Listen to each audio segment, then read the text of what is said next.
All right, y'all, listen up and let's talk about it. We are here. Here's another one of our episodes, and I have two lovely ladies joining me today. The topic is teaching in general, but really teaching during COVID, because I can imagine that is an experience. So I love to allow everybody that comes on to introduce themselves before we start. So go for it, ladies. Whoever wants to go first, introduce yourselves. Okay, my name is Tony. I live in Virginia Beach, but I'm a teacher in Portsmouth, Virginia. Um, this is my fourth year teaching. I've done 2 years in kindergarten and 2 years in first grade. Ooh, bless you. My name is Kenya Price. I go by Kiki. This is my 6th year teaching. I have taught in Florida, Virginia, and now I am in Texas currently. Wow. And I'm crazy. I teach middle school, and I like it. So No. Right, middle school, yikes. But then the younger ones is kind of like, oh, I don't know. It depends So- on who you get. So what made you guys decide to enter into the field of teaching? You want to go first? you can go first. Okay. I personally have always wanted to be a teacher. I come from a family of teachers, so I've known since kindergarten that I wanted to be a teacher. I even have evidence. There is a picture that my mom held onto for the longest, and then when I graduated college, she gave it back to me, and it's just a picture of me teaching, and then it says, when I grow up, I want to be a teacher so I can teach my kids their ABCs. So really, I went back and forth between a couple other fields, but I went straight back to teaching. Stuck with it. Nice. That's cool. My mom's actually in education as well. But the only reason I actually became a teacher is because I had nothing else to do. When I graduated college, I knew that I double majored in college, and I knew that I wanted to be done with my double major in 4 years. I didn't want to do any extra years. And I said, well, with the degrees that I got, there wasn't much that you could do with them unless you went on to pursue more education. So it's just like, and I'll just add teaching certification to it. But they told me, okay, well, you're gonna have to stay in school next year. I was like, no, not doing it. So when I graduated, I literally had nothing to do. Got married and then moved, and it was like, okay, I'm bored now. I need a job. And the church that we were attending at the time had recently started a new private school. So it was like, oh, okay, well, I was like, I'll volunteer. And they're like, no, why don't you teach? And I'm like, okay. And I taught first grade for 3 months. Yeah, no, I couldn't do it. So once I had my opportunity to go to older children, I ran. Yep. That's so funny. What were your degrees in, Miss Kiki? Just out of curiosity. Yeah. I have psychology and history. Okay. Mhm. So what subjects do you teach? Do you have a specific subject for your age grade, Miss Tony? I know Kiki may, but you probably don't for your kids. No, I teach all 4 subjects. Okay. And then they have encore. Nice. And Kiki, you are currently it's technology, but my first certification was in social sciences. Awesome. Well, let's talk a little bit about COVID. Technology. Speaking of technology, and bless you guys, it's hard. Thank you so much, not only for coming on, but thank you for the job that you guys do. It is a invaluable job. Like, I wish they could pay you more, but even if they did pay you more, it probably still wouldn't amount to what you guys do. It's definitely a job for the heart and not for the pay. So trust me, I understand. I understand it. But in speaking of this, and that's a great segue to technology, how has this transition from in-person school, and I know Kiki, you still kind of do in-person sometimes, to Zoom change and vary? How was that for you guys as far as adjusting, just for you as a person? Never mind, we'll talk about the kids later. Well, go ahead. I started the remote learning in Virginia Beach, actually. So I just remember I missed the Friday. I was out the Friday before the world shut down. It's like I like to say it.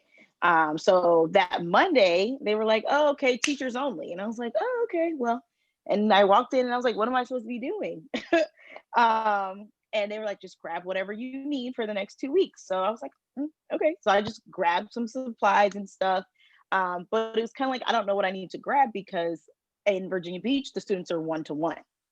So it was kind of like, I don't need really anything. We were already using technology.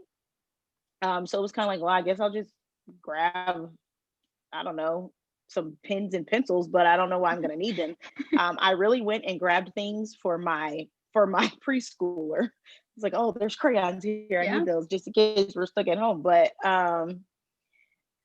I didn't really, I went, and one of the biggest questions we had at my school was, why are we not holding them accountable still if they're used to, if they already do virtual learning days? I'm not understanding why there's such this, well, you can't take this grade, you can't do this, you can't teach anything new. I'm like, they've had Chromebooks their entire school life. So I don't know what the problem is now. But the transition for me as a teacher coming to a new state has been interesting because I know 3 people at the school that I work at.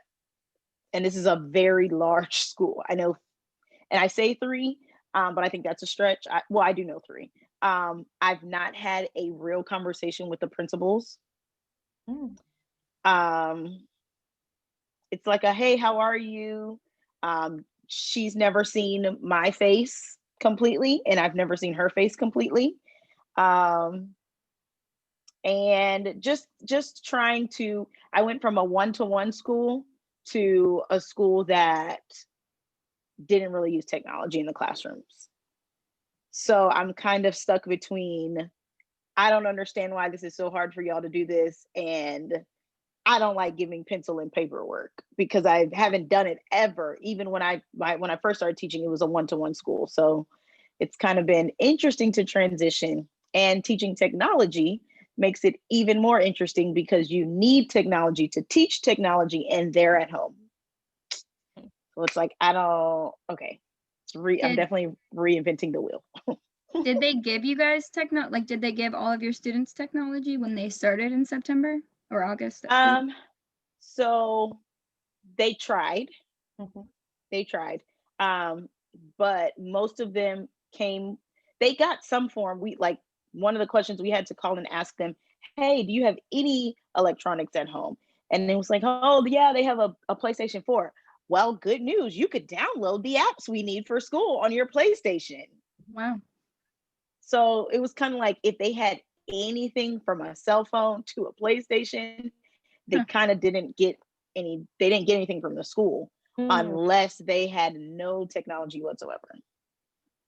Because they only had so many devices. Very interesting. Very, very interesting. That kind of blows me away and kind of makes my heart hurt a little bit, but my experience was a little bit different. It definitely does. Yeah. When we went out on that Friday the 13th to be exact, it was just a little bit different for me. I didn't know what was going to be expected of us. I didn't know what was going to be happening. It was just like, oh, you guys are leaving for 2 weeks. You're coming back on the 30th, maybe.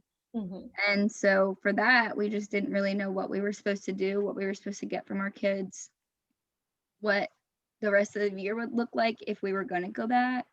And then again, what would be expected of us if we didn't go back, or if we did go back, and how it would change. But after, with the summer, and they did all of their planning, I actually feel pretty fortunate working in a Title I school that we were able to get every student a device. Most of our K-1 got iPads. So that's been a little bit of an adjustment because they can't do everything that a Chromebook or a ThinkPad can do. But everybody got a device. It just took a little bit of learning for me to transition doing the technology as I did in class, but working with 6-year-olds, they need to do pencil paper, they need to do cut and paste, they need to do coloring, there's so many things that they need to do that I've had to adjust my lifestyle and my way of teaching even though I've only been doing it for 3 years before this. It's such a big change for our little ones and myself. It's interesting listening to you ladies, because it's like, oh man, I've never been a teacher. I've worked in a teaching capacity, but I've never formally been a teacher. I've been more of an administrator, and you guys know that. But switching into this lane as a parent Yes. has been very, very, very trying. My son is incredibly intelligent, the smartest kid I have ever met, no lie, and I've met lots of kids. Mhm. And he's struggling because he thrives off of social interactions, much like me. And so it's not the same on the computer. He's getting better now, though. Marianne, this is her first time ever fully computer, full electronic, full everything. So in the spring, when they called school, I was like, okay, we have to do what we have to do. We didn't have the Chromebooks in the spring initially. Yeah. So it's us, and it's my husband's computer, my computer, and Mackenzie actually had got a computer for Christmas, thank God. But she needs that because she also is in middle school and she needs it. So when Mary and her teacher last year wasn't the most tech savvy anyway, so while some of the teachers were assigning some stuff online, we were going up to the school to pick up worksheets, So fast forward to September, we all know we're going to all be virtual at this point, but we lucked out by getting Chromebooks because I signed them up for summer school. So we got them for the summer, and we got to keep them for the fall. I don't think we would have been able to have them had we not already got them in the summer. Yeah. So it's That's about right. Interesting. But again, to your point, Tony, you said, your kids need to color and draw and stuff like that because that's how they learn at that age. Yeah. She's having a lot of challenges. She's extremely intelligent, but the way her brain is connected, she thinks the computer is a game. She's just click, click, click, click, click, click, click, click, click, click, click, clicking. She's not. I mean, she's doing it, but it takes a lot of redirection and recoaching. So I guess that leads me to my next question: parent involvement. How significant and important is parent involvement now more than ever? Now, I already know. I done met some of these parents. I already know, child. I already know. So we know that for some people in some communities and some houses, I mean, it's non-discriminate at this point. But, we already know that some parents were already not as involved. We'll give them that. But how has that changed, and what is the significance of that now for this? And go. I definitely think that it is 100% the most important thing to make virtual learning work, especially for those that can't read, can't write. They need to get the directions for them. Like a lot of my kids can't read. So although I'm giving them audio activities where I'm reading the directions, sometimes they don't think to click it, or they need extra assistance. They need to hear it 20 times, or they need it's the most important thing. And I have a lot of, I want to praise my parents because I think I've gotten a lot out of them this year. Even parents that have more than 1 or 2, 3 kids. I don't know how anybody does it. I must say I am grateful right now that I do not have kids yet.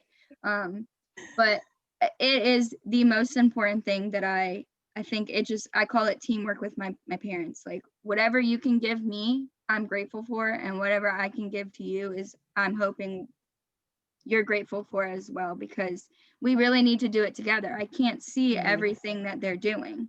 Even if you send me a picture, I don't know how long it took them. I don't know if it's on level. I don't know if they're doing independent stuff that they should be doing. Like, how do I evaluate you to the point where I feel like I could when you were with me?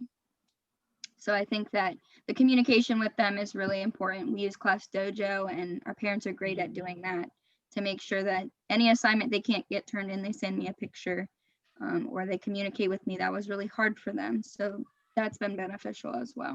Good. I think, so I can't give like a synopsis of parent involvement until I speak from the teacher parent standpoint. Okay. So he's 5 now. Malik, when this was supposed to be his first year in school, we were so excited. And then now COVID, right? So trying to explain to him that you're using mommy's iPad not to play a game, but to go to school. It was so difficult. And like I set up a whole station because like when COVID was going on, I know Mercy, you saw my preschool time that was happening at my house, but that he couldn't translate, like even with that, like they couldn't translate, I'm at home, why am I doing this? I'm supposed to go to school and do this. So trying to create the atmosphere was very hard, especially for a preschooler who's used to seeing this poster and this anchor chart and this station over here and this center over here. Like I redid my entire living room that 5 months because I wanted them to process this is school. So it was like set everything up in the morning for school, break everything down so that you have your home environment again. But even when we were here and I was teaching, I promise you, I tried to have his little school station set up while I was over here teaching. And I was just like, nope, I cannot do this because I have a 4-year-old yelling at me over here. And I have 31 6th graders telling me they can't find the Zoom, but you're on the Zoom. So this isn't working. Okay. So somebody's got to go somewhere else. But I said all that to say, parent involvement when you get to older children is almost non-existent. They come from elementary school and they're A students, and my child has A's in all these classes. I don't understand why they're failing when they get to 6th grade. Well, now they have seven different teachers, and all of the teachers are giving the same amount of work. And then you sign them up for pre-AP classes and honors classes and advanced classes. And so now we have, like I think my school this 6 weeks, but maybe about 2 weeks ago, we were at 65% failing. And that was the on-campus children. No, that was total. So it's 900 kids at the school, 65% of them were failing. And then, so, the principal was like, oh, that's gotta be majority of our remote learners. Can't be our on-campus kids. 61% of our on-campus kids were failing. Wow. And it was kind of like, what's the problem? The issue is the kids are at home. They're 10, 11, 12, 13, and they're at home. They're in bed. They're not doing their work. The parents aren't responding. So you email them and the parents, I've had parents say, I didn't know I had to babysit my child. I mean, I don't understand what you thought was going to happen. They're at home all day. You're not there with them because parents are at work. Your child hasn't done anything for 2 weeks. Or I've had parents. Go ahead. Oh, I've had parents. Well, like one of my students Friday said, I can't turn in my digital portfolio because I don't have these worksheets. I said, well, we did them in the first 6 weeks. Well, my computer was broken. I mean, I told her, I said, I really don't have an answer for you because you were on my roster from day one. You never contacted anyone to say that your computer was broken. Your parents never bothered to say anything about you not having a device. We've called millions of times. You would hop on and hop off. Nobody knows what's going on at home. And your parents never took the initiative to say anything. So I can't help you with that, to be honest. And then parent involvement at the school that I'm at now is a totally different level because they just feel like their kids should get whatever they want because of the type of in the learning environment. Like I still have to hold them accountable for something, due dates, something, but I don't know, parent involvement is super important. But I don't think they're understanding like your child is still responsible and you need to teach them the same responsibility that the teacher would probably be teaching them in class. But also check that they're actually doing it. Just as much as if Exactly. we were in school. If you're in school, when I got home, my mom always said, "Where's your backpack?" Mhm. Check Mhm. my backpack. What do I have to do for homework? Don't trust in the child that they're going to be truthful or be responsible. So for me, it's just if you're going to work and you have a babysitter or whatever you might be doing with your children while they're in school, I think the most important thing is, did you check to make sure they completed all 4 assignments for that day? Because then you're getting backed up and then they have to do 15 assignments because they didn't do that one thing that one day. And my assignments literally could take you 15 minutes to do. So it's not going to take much of the parents' time to check to make sure that they did all 4. And so that I would say that is a frustration with me, like, because then it's going to reflect on your students' grade, but they're also 6. So they can't just, you have to check in and make sure that they're doing their Right. job or remembering or understanding they didn't need help, whatever it might be. No, you guys brought up some good points as far as parent involvement and the communication necessary. But it was something you said, Kiki, and it totally slipped my mind right now. But as far as accountability goes, now this is totally off the subject of teaching in COVID, but I feel like that's a generational thing. That was something that we were already dealing with pre-COVID that may have been heightened now that we were in it. But I had encountered a lot of school-age children and parents who lack that accountability factor. And so that's probably, and you could probably, see, I see you shaking your head, attest that to some of the challenges you're having, especially with the middle school kids. There's always this thing when you mention middle school, once you mention middle school, once you mention 12, 13 years old, or once you mention the gender of the 12, 13, you're going to get all kinds of faces, you're going to get all kinds of stories, you're going to get all kinds of stuff. We know, generally speaking, that is a challenging age, but to that same point, so is kindergarten and first grade. And oh my gosh, to Right. you, Kiki, preschool, like, Yeah. oh my gosh, like I can only imagine what it's like for a kid. I know Malik has been to school before though, but for maybe a kid who was just entering into preschool and entering into this, it's just like I just see it from both ways. So I thank you again for both of you guys for Right. coming on and sharing your experiences, because it's just like, actually I see it 3 ways. I empathize with the children, I Mm-hmm. sympathize with the parents, and I sympathize with my teacher friends. It's like, oh my gosh, can this be over already? Yeah. Yes. Oh my Because goodness. I know parents could not fathom the amount of things that teachers had to do, right? And now they're actually, when you're put in that position, you're like, oh my gosh, like, is this what y'all do all day? Like, how do you sit with my child? I can't even get my child to sit down right now. And I'm like, listen, this is why when your child's in my classroom, 9 times out of 10, he's standing, because I just don't have the energy to try and convince him to sit down. If he's quiet and he's standing in his corner and he has a pencil in his hand, you know what? You just have fun right there. Just don't interrupt me. Your battles. And yeah, and that's one thing that parents are seeing now. It's rough. It's been teacher appreciation since March 13. I get it. Exactly. All the time. It's the most appreciation I've ever gotten. Which is wonderful. It's good. It is.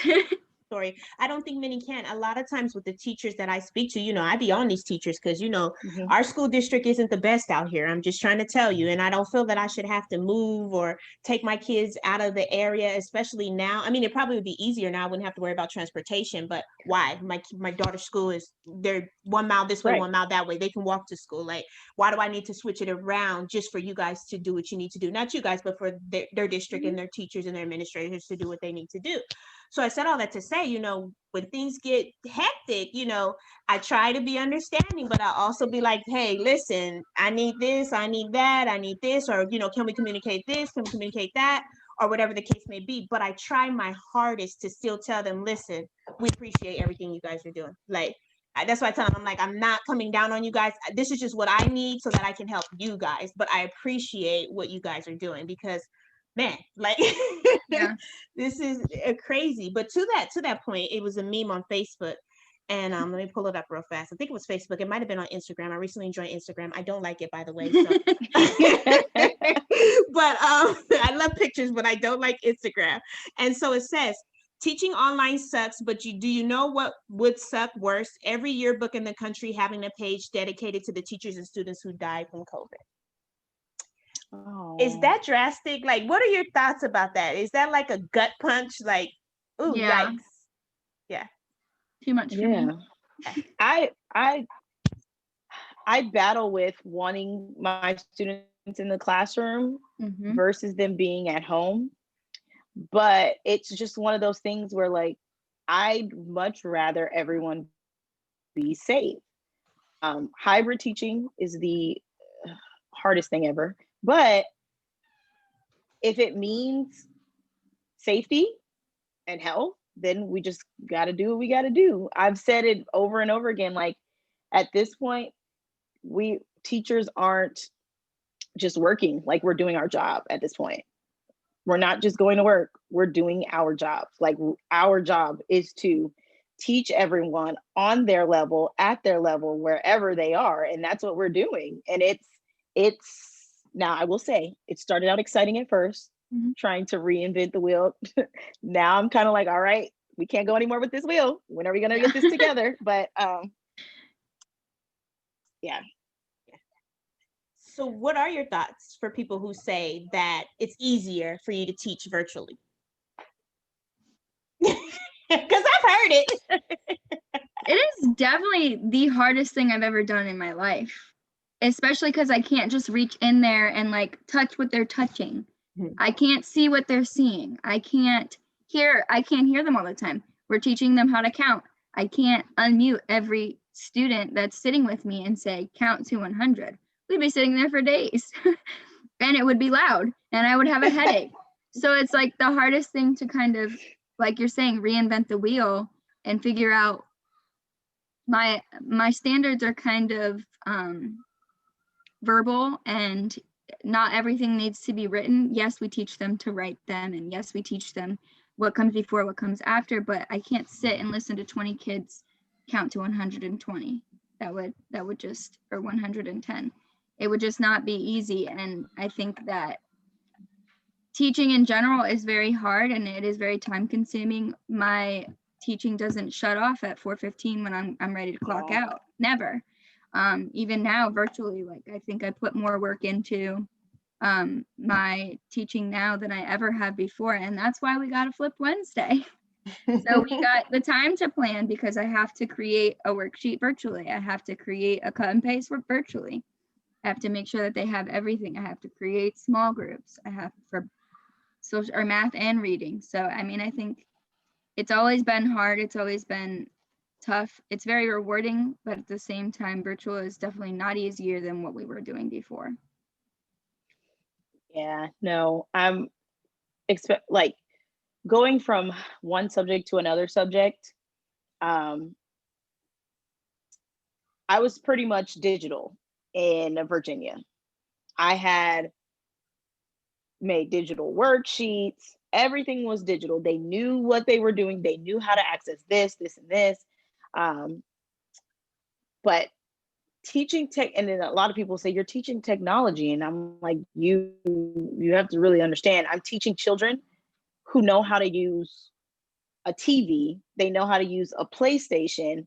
But to say, hey, I need you to create a digital portfolio. They don't know what the word digital means. They don't know what portfolio means.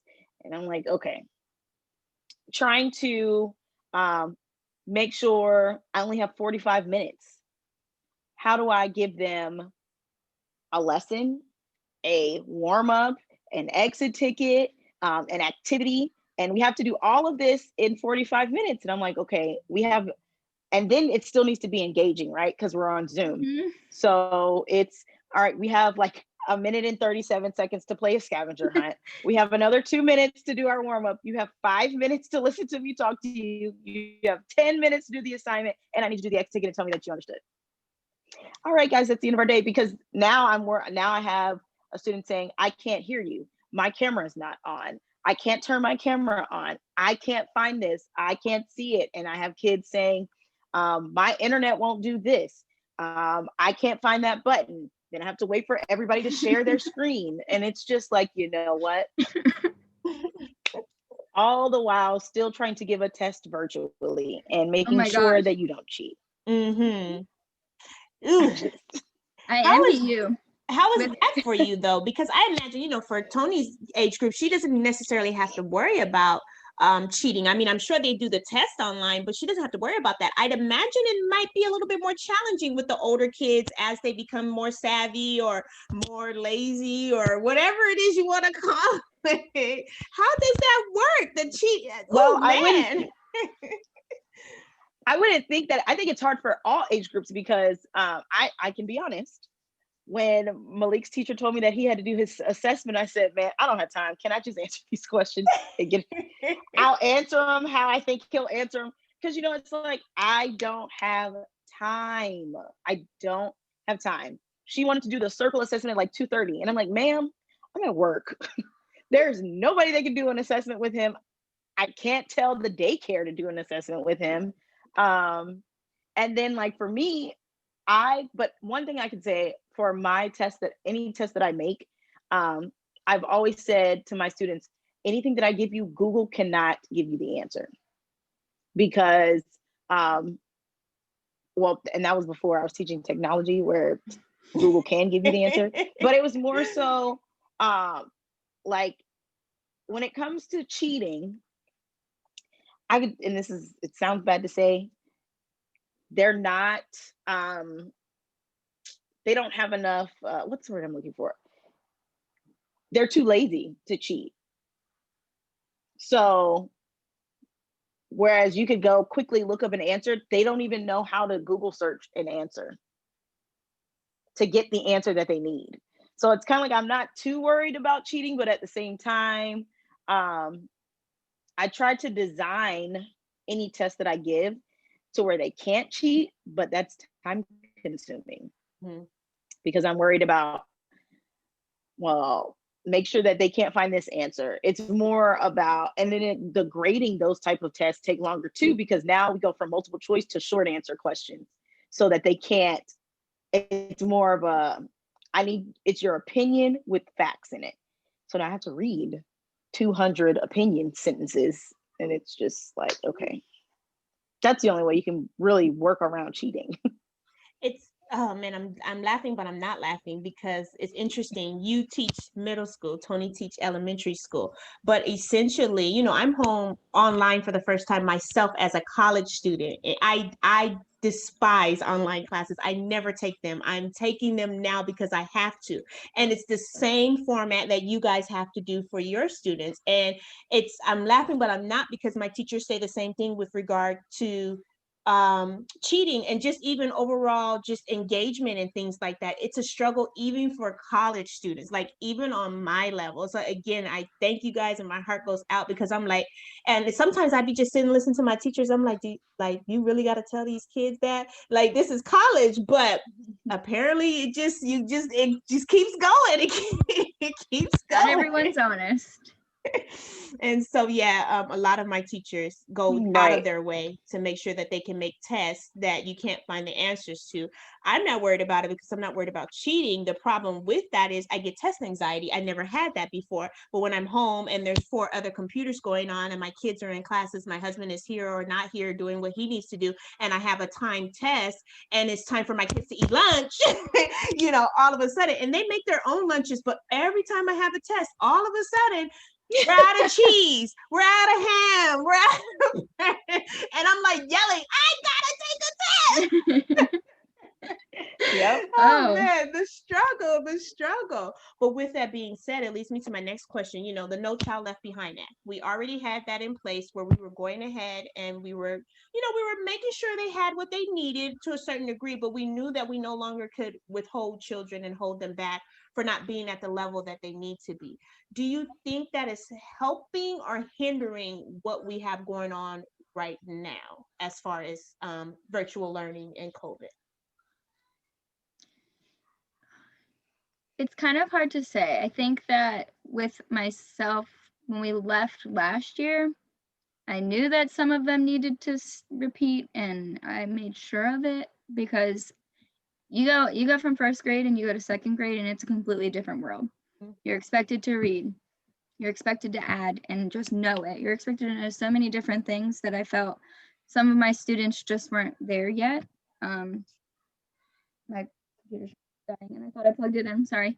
But this year I kind of feel like, yes, I know them and yes, I know what they know, but I don't know if we're really going to be able to decipher that when it comes time for that. I'm hoping that we will get some sort of in school experience as long as it's safe. But I think that that's going to be a hard decision for many teachers and I guess parents or school systems. I don't know how that will work when it comes down to it. I'll say this, and I have a funny story before I start. I had a student when I left Virginia who he wasn't the brightest, very distracted. It took a lot in class to get him to do his work. He had so many outside influences. So when we broke for COVID, of course, the outside influences now had him because he was outside of school. Like school was his safe place to keep him at least 8 hours a day, right? Those influences couldn't get to him. So now he's seeing them every day. So I'm calling his grandmother. He was living with his grandmother. That's his legal guardian. She was so nervous about COVID that she sent him away. Why? I don't know her reasoning behind it, but she was so nervous that anybody could get her sick that she sent him to live with his dad, who had recently got out of jail. So it wasn't a good thing. So now, right, you're his legal guardian. We're blowing your phone up because he's not doing his work. He already wasn't doing it before he left, but now he's not doing it. And the school district gave them from Friday the 13th until June to get a passing grade for whatever 9 weeks we were in at the time. We could not get him there. Could not. And I think I made every deal with the devil I could to get him to pass. Because that was what was expected of us. But his father and his other grandmother said, well, he'll be fine because of the No Child Left Behind Act. He'll be fine. Don't worry about his grades right now. He'll be fine because of No Child Left Behind. And I'm literally sitting here like, who told you that is what that meant?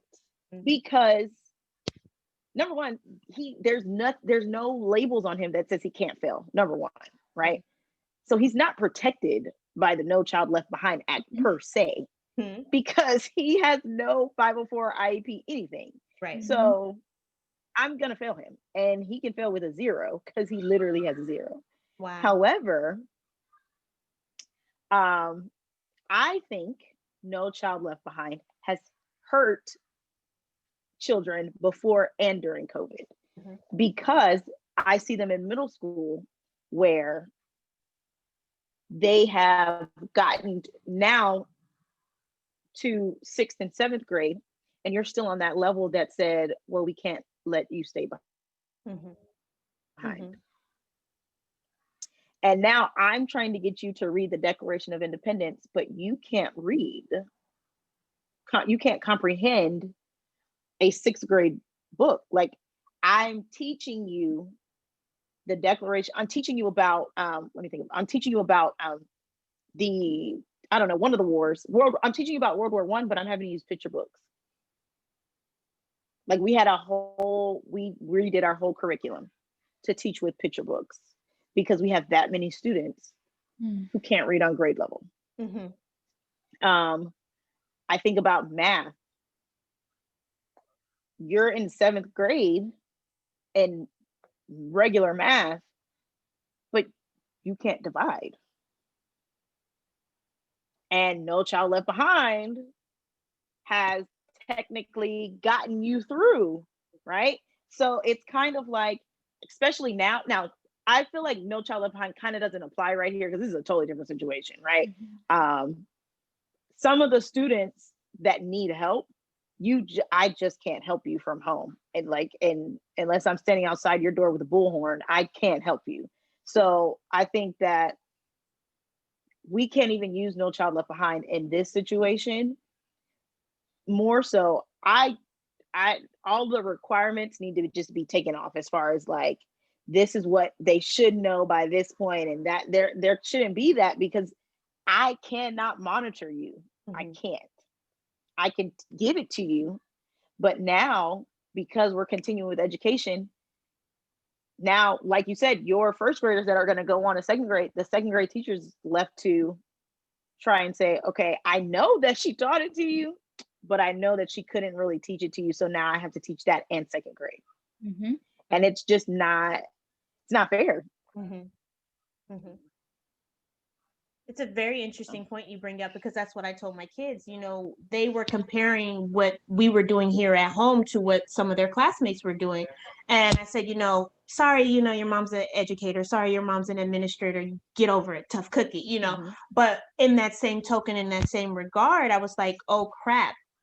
When my kids do go back to school, they're going to relearn things that I already know that they know, because that teacher is going to have to teach to that. And so that is part of the reason why my son is struggling, is because, one, it's not challenging enough.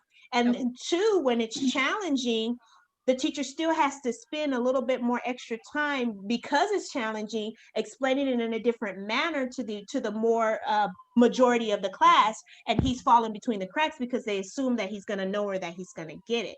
And so again, I always, you know me, I always play the devil's advocate, but I also see it from both sides. It's just like, wow, like, you know, so I'm hoping that we do get to a point eventually where, you know, administrators can get together, districts can get together, and really start evaluating what this means, maybe now for next year, to try and help you guys out as teachers, you know, so you guys can be better equipped, because we don't know when COVID's gonna be done. You know what I mean? We can hope it's gonna be done next year, but we really don't know. And eventually, I support.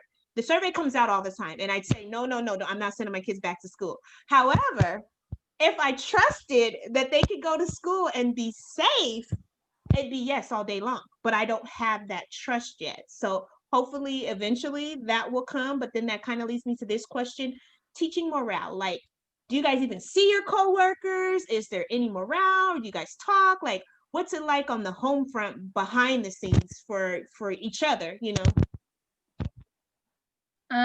We're expected to teach, and we had a half day last Friday. My principal came in, and I'm pretty sure she was coming to check and see if we were like working. Thankfully I was, which, you know, I'm always going to do my job. But for me, I have a close relationship with a lot of my coworkers.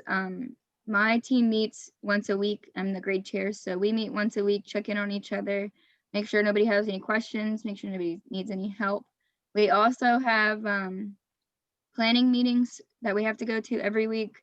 So really, I trust and believe that we're working really hard and making sure. I know that people that I work with really believe that this is the hardest time for us to get where we need to be. So I believe that they're doing everything that they need to be. They're reaching to other things. They're reaching out to other people, making sure that they're doing everything that they possibly can to reach every student as much as they can. As hard as that makes it seem, but I think it's a little bit, I guess it's kind of hard to say that, you know, everybody's doing what they're doing, because I can't just pop into their Zoom class. But I try and have that trust and confidence in my team that we're doing what we need to do to make sure they get where they need to be. I think it's a little bit, well, it's not different, but teacher morale, I can say, first, let me say this. I miss teaching in Virginia. Really? I absolutely miss teaching in Virginia. Never would I believe that. Right. The school, the administration that I was under in Virginia was really they were like unicorns to me. They literally made sure that we were okay. Like, my administrator that was over me in Virginia would, every time he would go to the store for his family once a week, right? He would say, Miss Price, I'm going to the store. I know that you don't want to take your sons out. What do you need? Wow.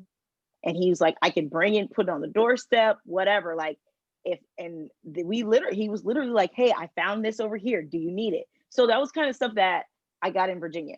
Here, with us being back on campus, I can say I don't really know them, but they have done things to try and keep our morale up. We did it was really cute. We did kind of like the teachers went trick-or-treating. So during our planning time, they gave us like a little scavenger hunt card, and we had to go around and stuff and get candy. It was really nice. It was fun. But as far as teacher morale, teachers are tired. Yeah. We're tired. It's becoming taxing. And like, my mom's in education. She's a curriculum instructor, and she, tries to encourage her teachers and things. But teachers are tired in that we've had to, a lot of us have had to relearn our profession. And it's like on the job relearning our profession with no one really telling you what to do, nobody really showing you how to do it. So now we're tired.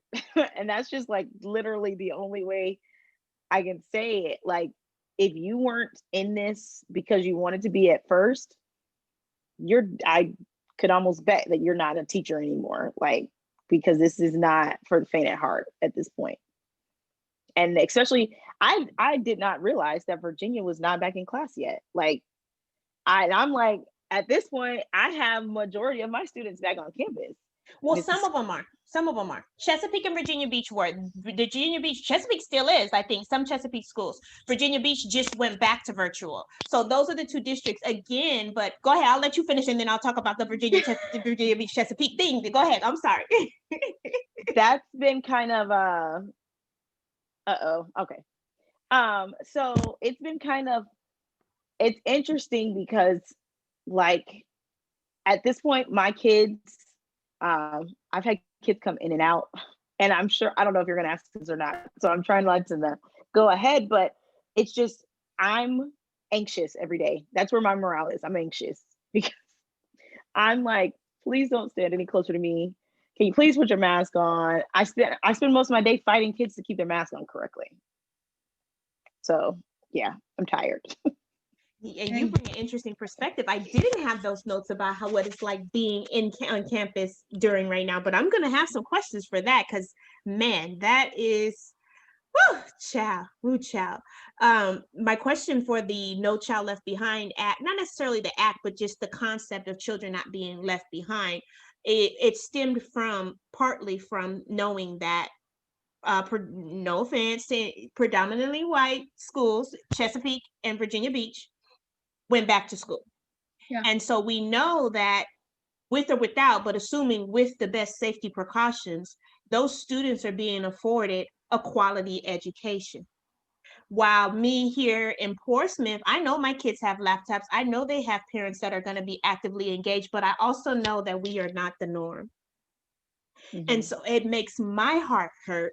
And then I look at it on a bigger picture, because, I'm in school, so, social justice, social work, all that under wonderful stuff. And then the demographics. My neighborhood is predominantly Black. What I saw was it became political, and we won't go there, but it became political. And that was the reason for why there were certain schools that went back in person versus the ones who stayed back home.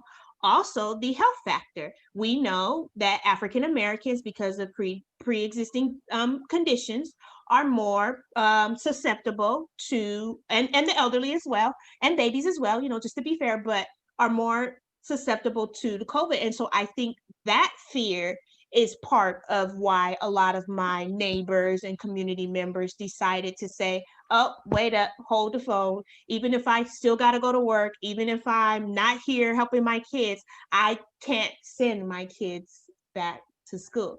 And so my heart just aches, like, one, because you right now, Kiki just said you were, you're anxious being in school, and having to keep the kids and keep the mask up. Like, oh my, I didn't even factor that in, honestly. Like, oh my gosh, it's like a damned if you do, damned if you don't kind of situation. Yeah. This point. But the other part of it is my heart aches because you're seeing literally, whether people want to acknowledge it or not, that widening gap, that is not just racial, it's definitely socioeconomic though, you know, Mhm. in the education system. And a lot of kids are falling behind, you know, for outside of COVID, we already established they were already falling behind, but even now with COVID, just for something as simple as lack of resources, lack of access, and then again, when it became political and, you know, predominantly other types of communities and districts and their residents, rightfully so, because those were the people going to the school board meetings, made the decision to go ahead and Right. let their kids go back to school. And so it's like I don't know. Mhm. I don't know where I I was. will say this is a pretty diverse school district that I'm in. Nice. I am not at a lower socioeconomic school, Nice. but that presents different problems Mhm. because I'm dealing with the mentality, which is why I fight mask all day, that there's not a problem. Why do I need to have my mask on this way? Well, when I'm with my family, I don't need to have my mask on this way. And I'm the crazy teacher that says that's why you got to have your mask on that way, because you're around your whole family and I'm not about to get it. Okay. So, you know, and that's another problem that I deal with, which is another story for another day, me trying to tame myself at the school that I work at. But it's just one of those things where, like my school, the students that came back, they started with the special education students, Mm-hmm. or not special education, special population students is what they call them, because it wasn't just IEPs or 504 plans, but if you were a student of a teacher, they came back to school first. If you had the individualized education plan or a 504 or anything like if there was something dominant, you came back to school first. But what that also for me, right, presented a problem because these students were the ones that were they come with a lot of health problems too, right? So like I have a lot of IEP kids who are asthmatic, or I have a lot of 504 students who like have anxiety issues and can't wear a mask correctly. Like I have a student who is a behavior student who eats his mask, and I'm just kind of like, I can't deal with this. Like I need him to have his mask on, and I need it to be on properly because he sneezes a lot, he has allergies, and I'm like, this is really driving me insane. Or I have students that are 504 students who can't sit down, and I'm like, you can't pace. You can't pace. I don't know what else we're gonna do, but you cannot pace the room right now because you're not socially distant. And the school bought like these little shields, right? But then you have the kids who feel claustrophobic behind the shield. And I'm just like, I cannot deal with all of these excess issues, all the while making sure, like, I don't know where you go when you go home. I don't know who you see when you go home. I don't know how many people you're around. And they have the system where the kids can, every 6 weeks, you can elect to come back to school. Or you can elect to go back to online learning. But if you elect to come back to school and you're allowed to come back, you can go in and out. So I have some students who are supposed to be on campus, but 3 days out of the week, they're at home. And I'm like, I'm looking at you sideways. Why are you at home right now? Do you have symptoms? Because you were just here yesterday. That's where my anxiety comes from, because I have students that go missing for 2 weeks and then they come back and, you know, I'm like, what's going on? And then on top of it, you still have to teach. I still have to teach. Still have to teach. So what does planning time look like for you guys? Because I don't know, I know all schools are different, but my understanding, at least for my kids' elementary school, is teachers did their planning during encore time, if I'm not mistaken. I could be wrong. So what does that look like for you guys now with COVID? Well, encore is now only 25 minutes where it used to be 45 minutes. So that makes it a little different. I know that I try and take advantage of those Flip Wednesdays. Then, like I said, we also have our reading and math meetings. So that's 45 minutes for each of those. That takes up that time.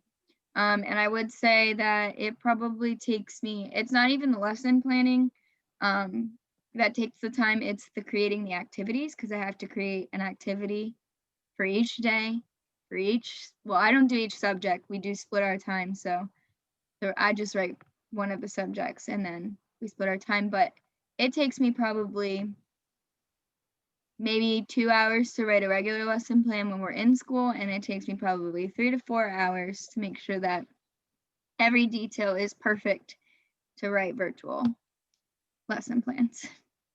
So I try and break it up a little bit here and there. I'll do like homework on Monday, and then on Wednesday I'll really hit hard on making the actual lesson plans of the activities.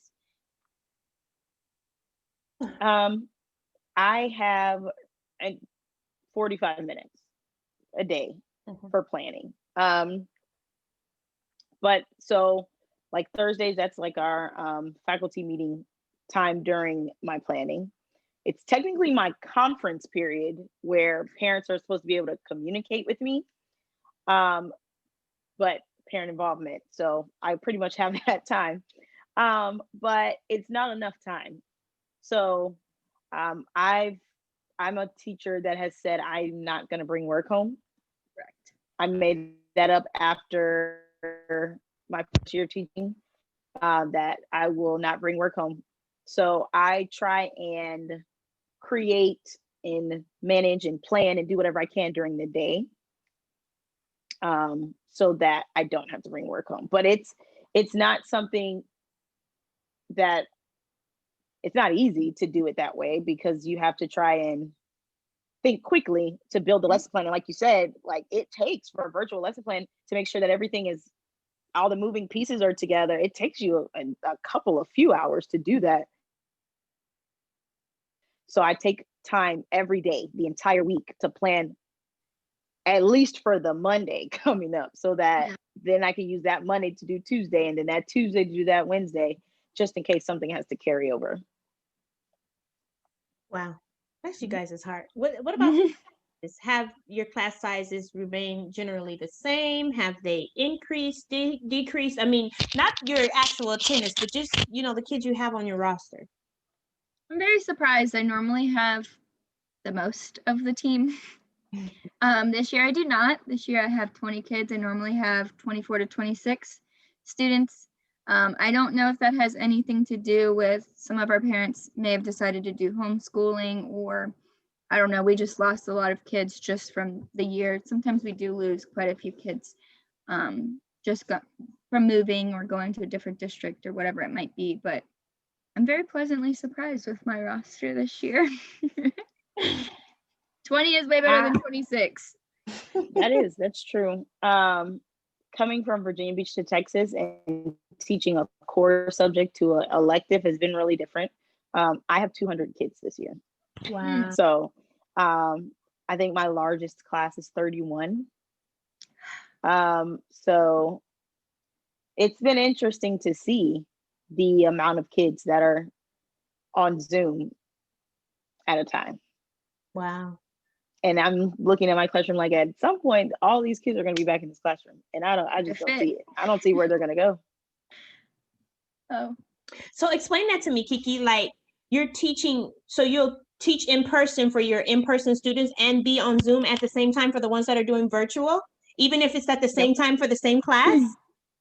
Yeah. So like at 8:50 when the bell rings, I have my kids in class, and I have the Zoom open. So I'm teaching to both of them at the same time. And I'm kind of trying to figure out, I change it every day, the best setup. So I have two computers. I have the one that's displaying the kids on Zoom so I can see them. And then I have my computer that's displaying to the kids in class, but the one that's displaying to the kids in class is also displaying to the kids in Zoom so they can all see. And then I have the chat box on one side, have the participant window on this side, so that I can just continue to monitor them both. But everybody, on a good day, when I remember, everybody's looking at the same thing. Okay. And then I'm trying to make sure that, like, I am the only one that sees the chat window, so nobody says anything crazy or something like that. And The kids that aren't supposed to be recorded, or well, not recorded, but not supposed to be posted, they're not on the screen on that side. I'm like, well, you just turn your camera off because I need to put everybody on the screen so I can see. So, but yeah, we're hybrid teaching. It is so crazy because like Friday we had a fire drill and I forgot the kids on Zoom. And when I came back in class, I was like, oh my God, y'all are so amazing. Y'all are still sitting here. And they were in the chat like, we're going to give her like 2 more minutes. And I'm like, y'all are great. Y'all are free to go because we released the kids from the fire drill and they were just still sitting there. I was like, y'all are great. Good job. Crazy. But that was my next question for you, Tony. Do you do your Zooms from the actual schoolhouse or do you do it at home? It depends on the day. They do prefer that we work from home if we can work from home. Like I said, I live in Virginia Beach and I work in Portsmouth. So it is a bit of a commute. So if I find it necessary, if I need to print anything, or if I just need a day away and out of the house, I will.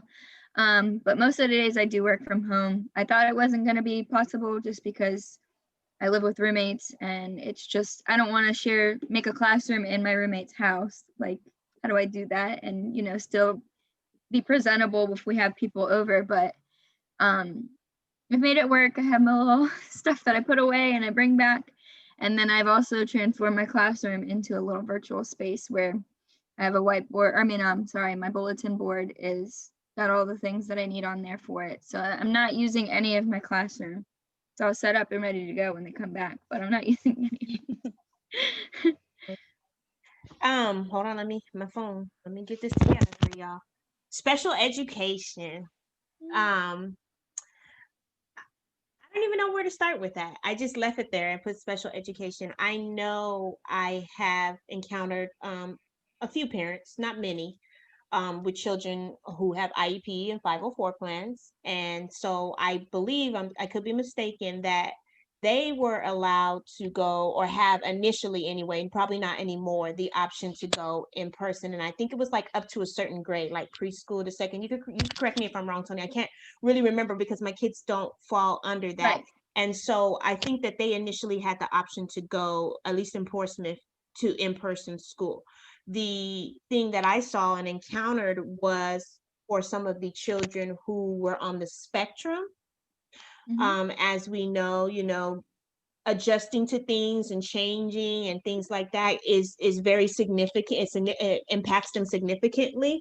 And so I've encountered a few parents who have struggled with virtual learning just from that aspect, whether it's in school or out of school. It's too much for their child.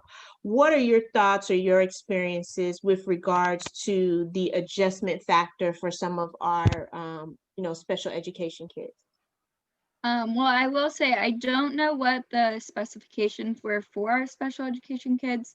For our school, we didn't have any. I think we do have a couple coming in soon, or that were supposed to come in soon. I don't know if that's changed.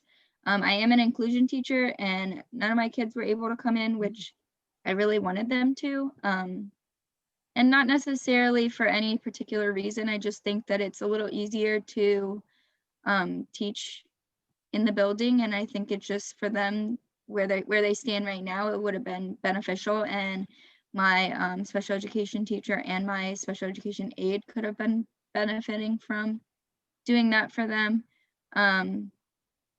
But I don't know if it was because we couldn't have them. I don't know if it's because their parents didn't agree to it. I don't know why it didn't happen. But we're doing what we can. We use breakout rooms a lot. We do a lot of co-teaching. We do parallel teaching. So my teacher will take half of the class. I'll take half the class, and we'll shoot the same lesson, but with a smaller group, you can kind of hit a little different. You can answer more questions, unmute a little differently. So I'm kind of trying to take it with what I can get and what I can give. I'm definitely ready for them to come back and see if there's it would benefit them a little bit more than what we're giving them now. I think that I just was really fortunate to have switched subject matter, because I couldn't imagine being required to teach and see growth. I mean, I have to see growth, of course, within an elective, but it's not as hard with the special education. But I will say that we're still required to, make sure that we give those accommodations and those modifications. Yes. But it's not as easy as it should be. Like, for example, we're not allowed to use breakout rooms because we don't have anyone that can go into those breakout rooms with them. Correct. So it's kind of like, okay, I don't know. And I surprisingly, I have a lot of kids that fall under special education. And it's just kind of like, they're like, well, it needs to be, make sure that the system can read it to them. It's just making sure that, and that comes back to planning, like choosing programs and activities that will mesh well with the technology, if they have the technology, so that they can still get their accommodations. It's interesting. But I did have one student who, well, I have two. One of them, his mom was a teacher, and she eventually ended up having to send him back to school because she said she just could not manage his special education needs and teach. I had another one who, he was on Zoom and his mom was sitting there with him every day. She was there making sure that he was doing stuff, making sure that he was participating. And I appreciated her so very much. But she had to take him off of synchronous learning because there was too many distractions from the other kids on Zoom. And like, when the class that he's in had a lot of children that needed a lot of help. So I was constantly repeating things through the Zoom. And she was like, he can't focus every time you start talking. And it was kind of like, what do I do? Like, I want him on Zoom, but I'm having to answer questions and fuss because there were kids that were visibly not doing anything.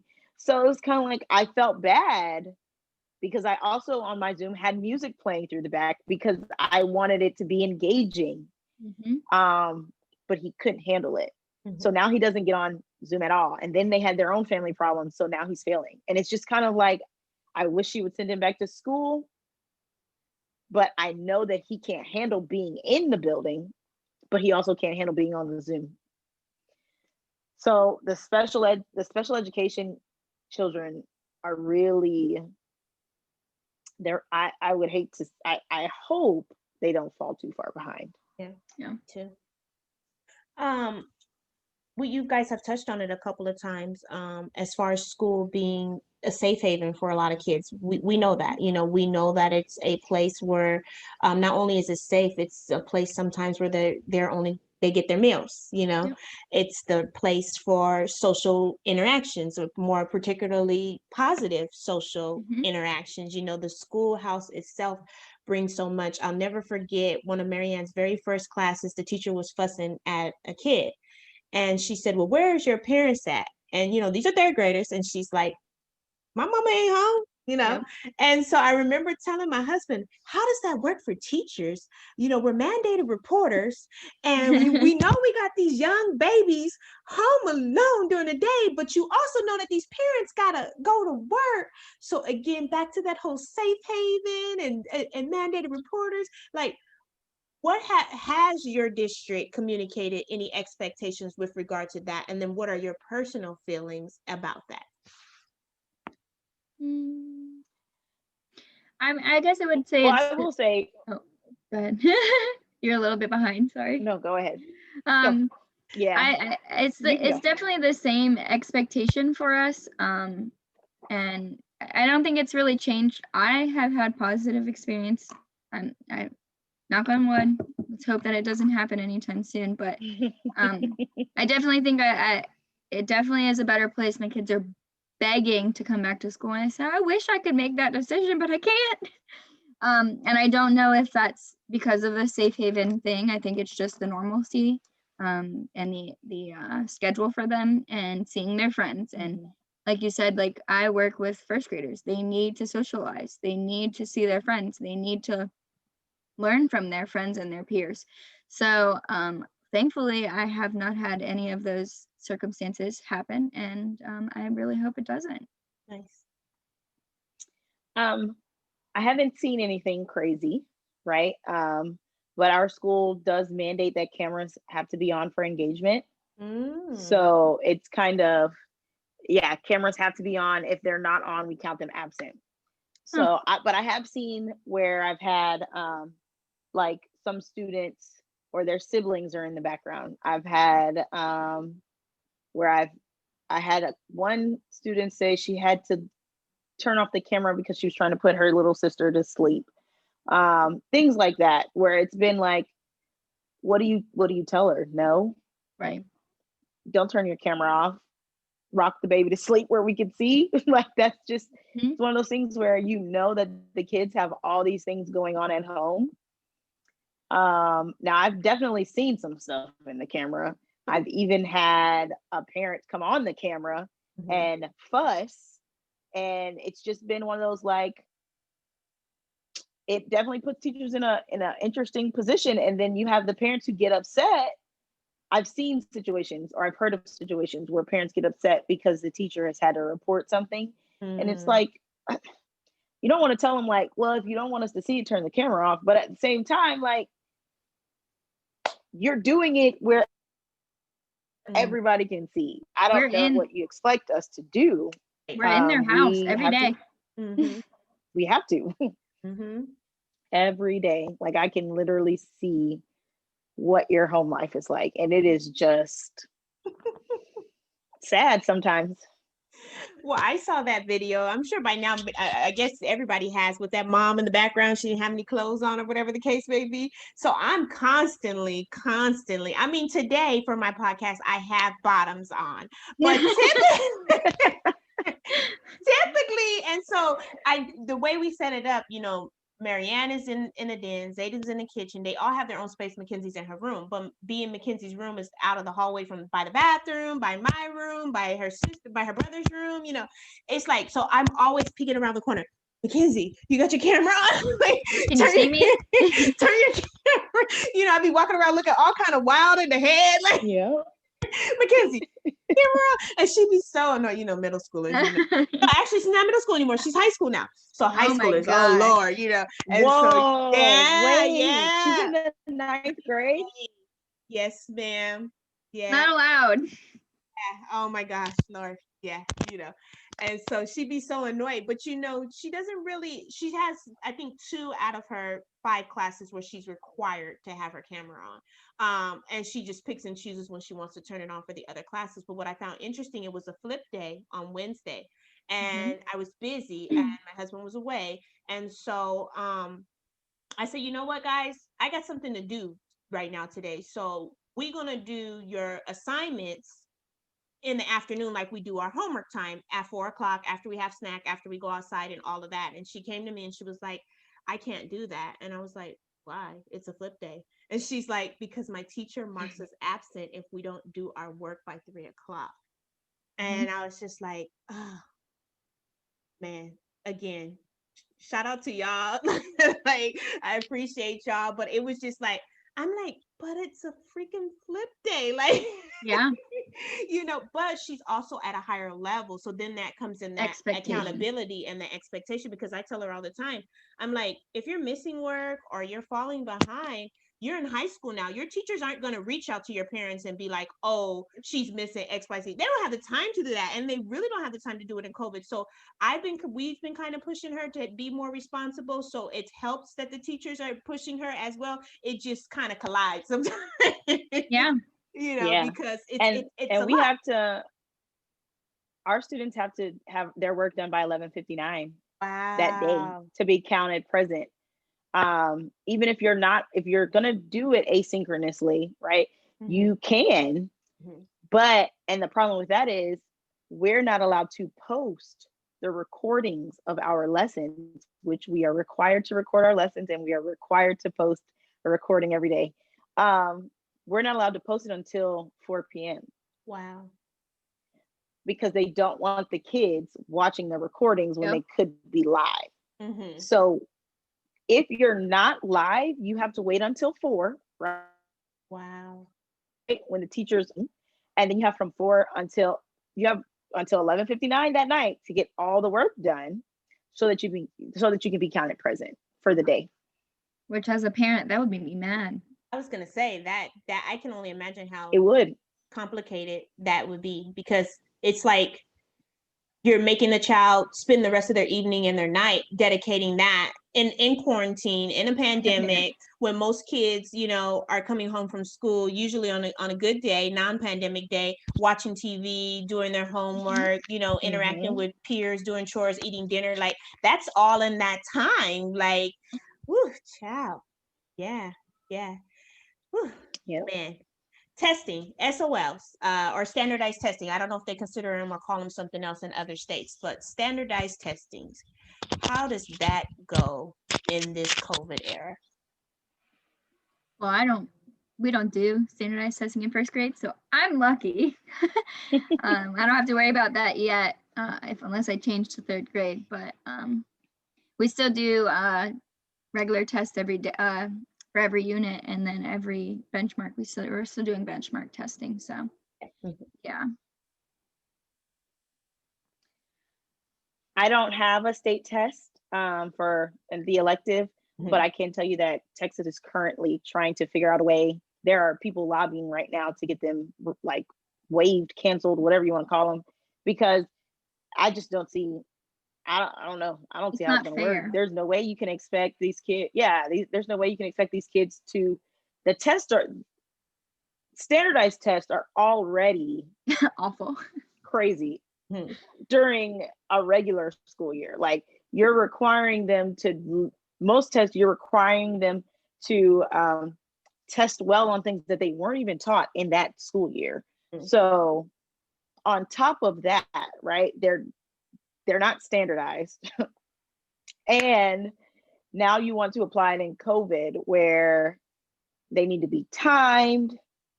You got to have people monitoring you. Like, there's legal things behind standardized testing that go on. So I don't even understand how you would even have standardized testing during COVID. And even if the kids came back, they're not ready for the test, because every child in America lost 5+ months of education. And that time that they lost was the time where they were learning the concepts for the test.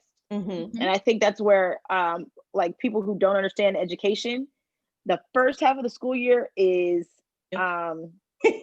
like remediation. Hello, welcome to this new grade. Then we transition after Christmas. All right, now we're going to get into the meat of what you're going to learn for this test that you're going to take, even though we're not supposed to teach to the test, but that is the time where we teach to the test.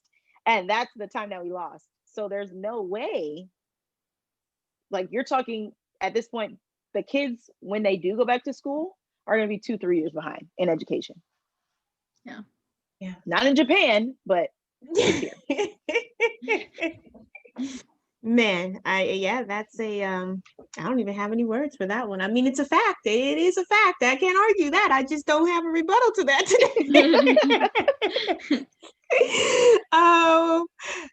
Grades on assignments. Are you guys offering a little bit of grace and understanding? How is that working as far as that? Report cards just came out, or something, progress reports or something.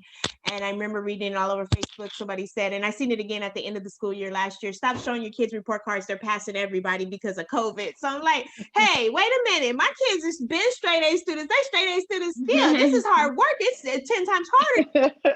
So are you guys willing to or expected to offer a little wiggle room or a little bit of grace when it comes to grading, especially those reporting grades and things like that? Again, we don't want to mislead people and make it seem like there's more progress being made. That's not. But at the same time, we don't want to unintentionally or intentionally harm people for things that are beyond their control. With mine, I kind of give them a little bit of wiggle room.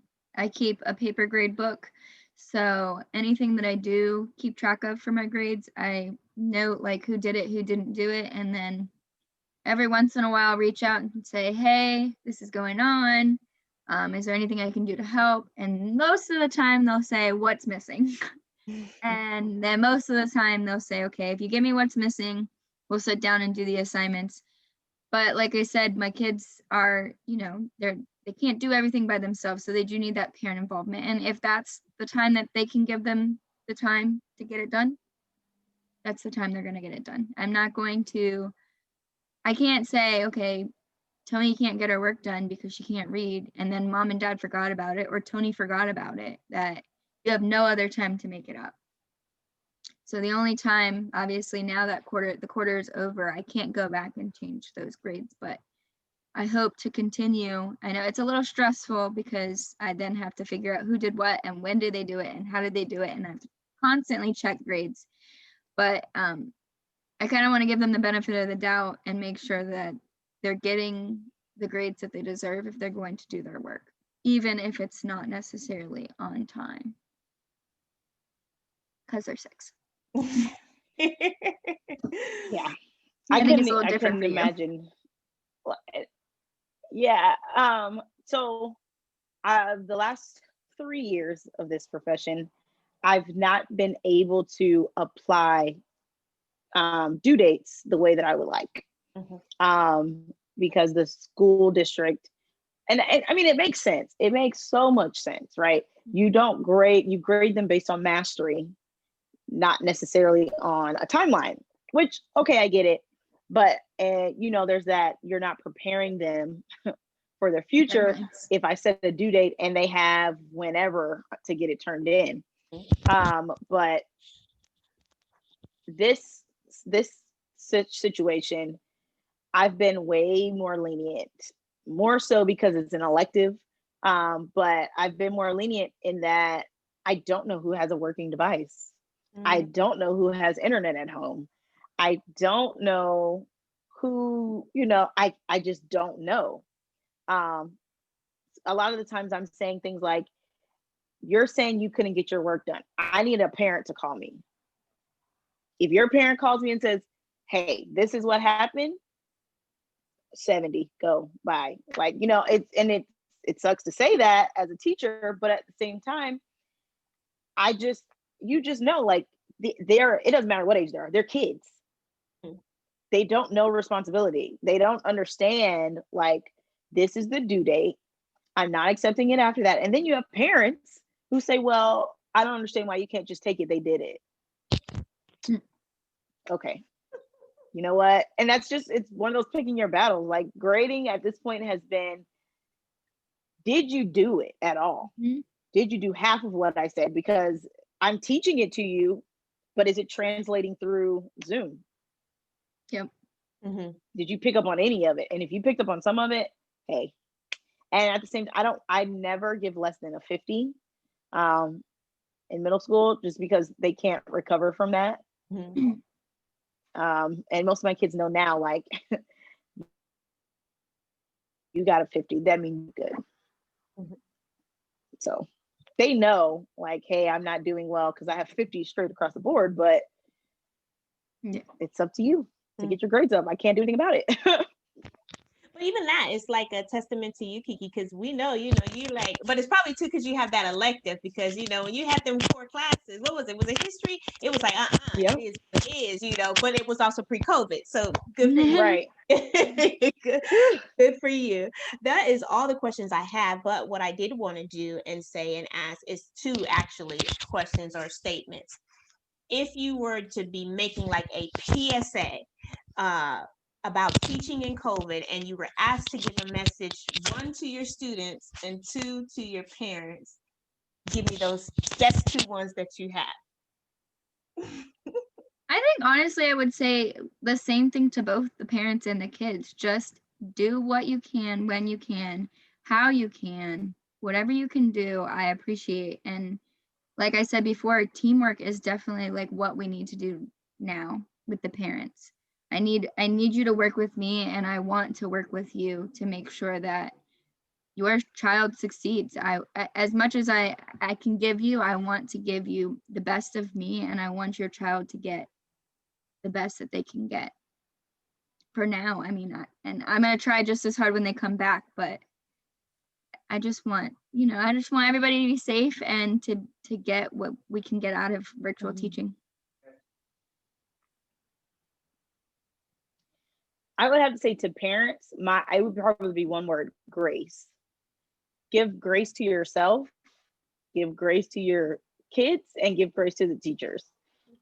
This isn't easy for anybody. So just be gracious to yourself and to your students. My students, I would take ownership of your learning, Mhm. because right now, it's really up to them as middle schoolers, especially, that you get it while you can, because once you come back to school, unfortunately, we're going to have to continue business as usual. Mhm. And depending on what teacher you have, they're not going to care what you missed out on, Mhm. because we still have a job to take care of. So take ownership of your learning now. You're learning valuable life skills at this point, so use them. Very true.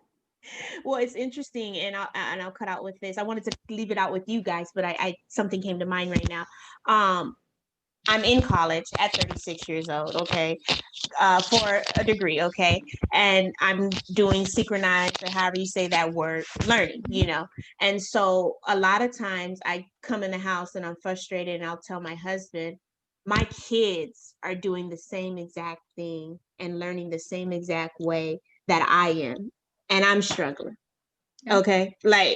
And it's not that I don't know, or I mean, some stuff I don't know, obviously, because I wouldn't be in school, but it's not that I'm not trying, it's just a lot. And so I tell my kids to that, I say, hopefully it'll be like a sponge or memory, so that when you get to college, again, we're talking to, our jobs as teachers is to prepare them for the future the best way we know how. We just assume that that Mhm. future would be the next grade or the next year or the Mhm. next couple of years. Right. Oh, nowadays we could be shaping them right now for the tools they're going to need beyond, whatever they call school when it's K through 12 and into this college realm, because this is how these college students are learning right now. And Yeah. and they themselves are struggling, probably because, they didn't have a lot of the stuff that we have now when they were younger. So if that's any message Mhm. to you guys and what you do, and thanks to you guys and what you do, you really are shaping the future. Now, what that future looks like, none of us really Don't know. know, but at least we know that you guys, at least, with the job that you do, you're doing your part, and I guess that's all anybody can do right now, is just do your part. Do your Thank part, you. And so thank you again. You guys are phenomenal. I think the world of you. I appreciate you for coming on. Keep on keeping strong. Hopefully they'll, I love the holidays. As a teacher, you usually get gifts. So I don't know how that works with virtual, but I'm hoping that, you'll get an email or a card or Yeah. something from your parents. Like, why we gotta stop doing that now? Like, that's a perk. Y'all know what I'm talking about. Y'all know that's a perk. Uh-huh. Yep. So Great hopefully time. they Yep. will. But if you don't get it, I'm good for it. Don't worry. And I'm extending my thanks on behalf of everybody today, because you guys are wonderful, as are many others doing the same job that you guys do day in and day out. And shout out especially to you, Kiki, because you're a mom too, and you have a toddler and a preschooler. So hey. Yep. We're all in it together. But thanks again, Thank ladies. you. Appreciate you so much. Thank I'll talk to you. you soon. Bye. Thanks. Bye. Bye.